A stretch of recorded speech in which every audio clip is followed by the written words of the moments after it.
All right, welcome. Have you ever looked at a new law or a major social change and just thought to yourself, how on earth did that happen? I swear, just a few years ago, that idea was completely crazy. Well, today we're going to break down the political concept that explains exactly how that works. I mean, really, think about it for a second. So many things we just accept as normal today were once totally fringe, maybe even radical. So how does an idea make that journey? How does it go from being unthinkable to being the law of the land? Well, the answer lies in something called the Overton window. So here it is, the official definition. It was developed by a guy named Joseph Overton back in the mid-90s. And the key thing to get is that the Overton window isn't about what some politician personally believes. It's about the range of ideas that are politically safe for them to support. It's the spectrum of what we, the public, are actually willing to accept. And this right here, this is the insight that makes the whole thing click. The theory says that most politicians don't lead public opinion, they follow it. Because when you get right down to it, their number one job is to get reelected. And the safest way to do that? You stay right in the middle of that window of acceptable ideas.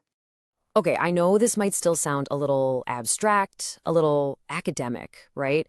But don't worry, there is an absolutely perfect analogy that makes the Overton window crystal clear.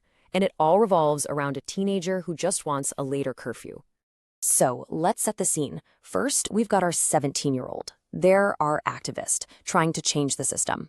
Then you've got the strict parents. They're the voting public. They set the rules. Right now, the official policy is a 10 p.m. curfew, and the current window of what they'll even consider talking about is super narrow, maybe between 9:30 and 10:30 p.m. Overton actually broke down how we see ideas into this six-step journey. An idea starts out as unthinkable, like just taboo. Then it might become radical. Then, finally, it enters the window as acceptable. From there, it can become sensible, then popular, and finally, it gets turned into policy. Now, the key is that politicians operate inside that window. The real work, the hard work, is dragging an idea from the outside in. So, how does our teenage activist actually do it? How do they take that super narrow window their parents have and stretch it? This is where the strategy comes in. And honestly, it's a masterclass in how to completely reframe a debate. So the teenager's real goal here is a midnight curfew, but that's way outside the current window. If they just walk in and ask for midnight, what are the parents going to say? Nope, the rule is 10 p.m. Conversation over. A reasonable request gets shot down immediately. They need a totally different tactic. So they go for it. They walk into the living room and they say this. Not midnight, not even 1 a.m. They demand something that is completely, utterly unthinkable. 4 in the morning. Now, this isn't a real request. It's a strategic bomb designed to anchor the conversation somewhere totally new and totally radical. And the parents' reaction is, well, it's exactly what you'd expect. Total shock, outrage.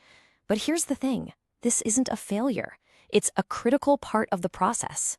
The teenager has just successfully introduced an idea so extreme it changes the entire scale of the negotiation.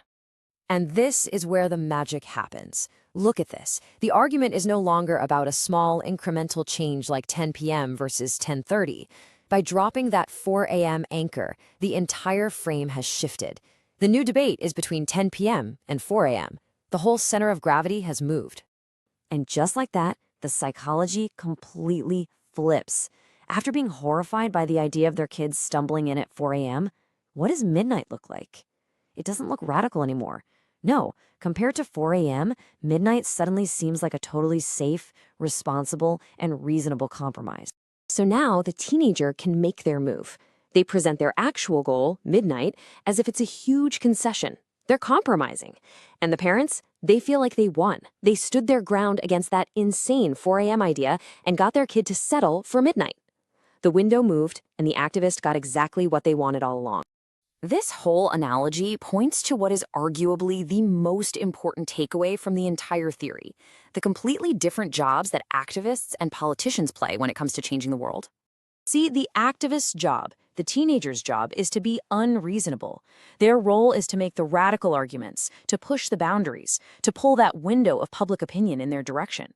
The politician's job is totally different. Their job is to wait until the window has moved and then find the new center and stand right there to get the most votes. Yeah, think of it like this. The politician is the clever younger brother. He lets his older sister, the activist, have that huge, screaming fight with her parents about the 4 a.m. curfew. She does all the hard work. Then, once the window has been dragged to midnight, he can just quietly walk in and ask for 11:30. And he looks like the perfectly reasonable one.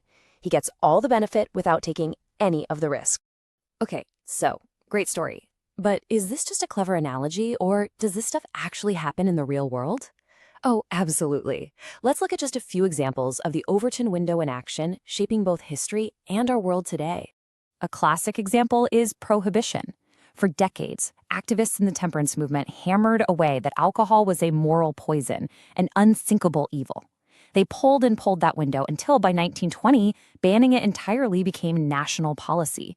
Of course, the window can also snap back. By 1933, public opinion had shifted so dramatically that prohibition itself became the unthinkable idea. For a more modern example, just look at universal basic income. A little over a decade ago, most people dismissed it as a crazy free money scheme, unthinkable.